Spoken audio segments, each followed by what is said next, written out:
प्रश्न, रामकली ने किसी वर्ष के प्रथम सप्ताह में 50 रुपये की बचत की और फिर अपनी साप्ताहिक बचत 17.5 रुपये बढ़ाती गई।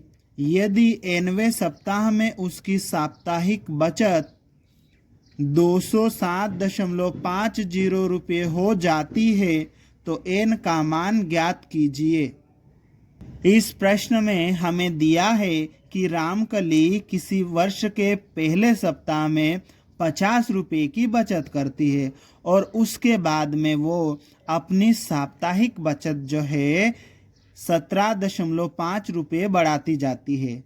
ठीक है, और 90वें सप्ताह में उसकी बचत 207.50 रुपये हो जाती है। तब हमें n का मान ज्ञात करना है।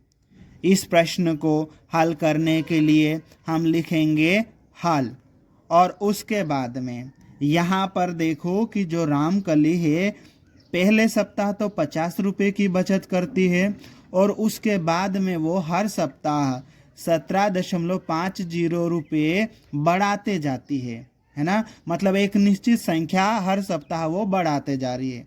अब एक निश्चित संख्या हर सप्ताह बढ़ रही है मतलब ये एक समांतर श्रेणी बन जाएगी। ठीक है, तो हम यहाँ पर लिख देंगे कि रामकली के साप्ताहिक बचत की सूची जो है वो एक एपी यानी कि समांतर श्रेणी का निर्माण करेगी और जिसमें प्रथम पद क्या होगा, पहले सप्ताह की बचत कितनी 50 रुपये, तो प्रथम पद ए बराबर 50 रुपये हो जाएगा और वह हर सप्ताह जो है 17.5 रुपये बढ़ाती है ना।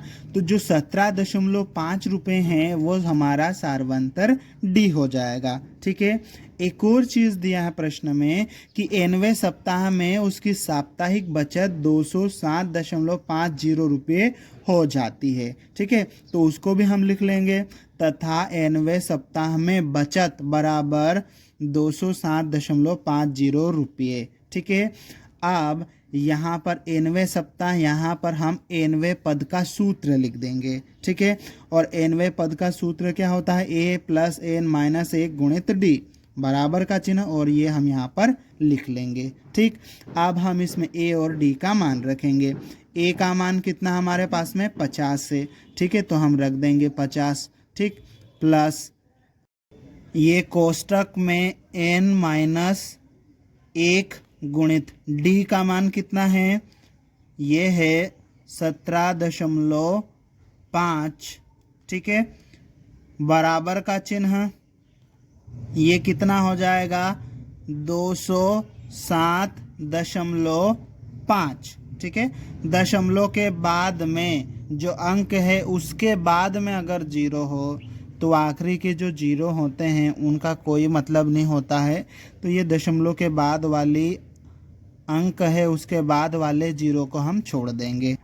अब हम इसको आगे सोल्व कर लेते हैं। तो यहाँ पर क्या आ जाएगा, यह आ जाएगा 50। ठीक है, अब ये 17.5 है, इसका इस कोष्टक के अंदर गुणा कर देते हैं। 17.5 का गुणा n के साथ में होगा तो ये हो जाएगा 17.5 n। ठीक, फिर 17.5 का -1 के साथ में गुणा होगा तो ये हो जाएगा -17.5 और ये बराबर का चिन्ह, और बराबर के उधर कितना हो जाएगा, ये 207.5। ठीक है, अब यहाँ पर ये आ जाएगा 17.5 n। ठीक है, 50 में से 17.5 अगर हम घटाएंगे तो ये कितना आ जाएगा, ये आ जाएगा 32.5। ठीक, और ये बराबर का चिन्ह। ठीक है, और उसके बाद में इधर कितना है 207.5।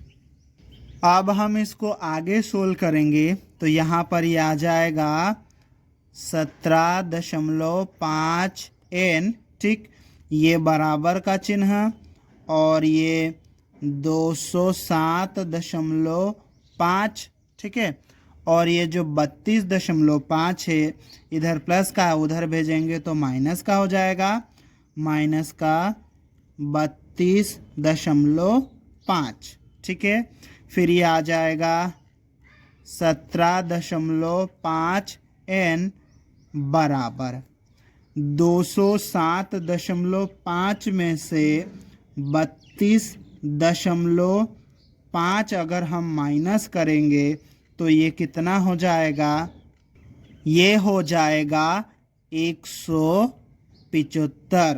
ठीक है, अब हमें n का मान निकालना है। ठीक है, तो n के साथ में 17.5 चिपका हुआ है, बराबर के उधर जाएगा तो बटे में चले जाएगा। ठीक है, तो n बराबर कितना हो जाएगा, ये 175, इसके बटे में आ जाएगा 17.5।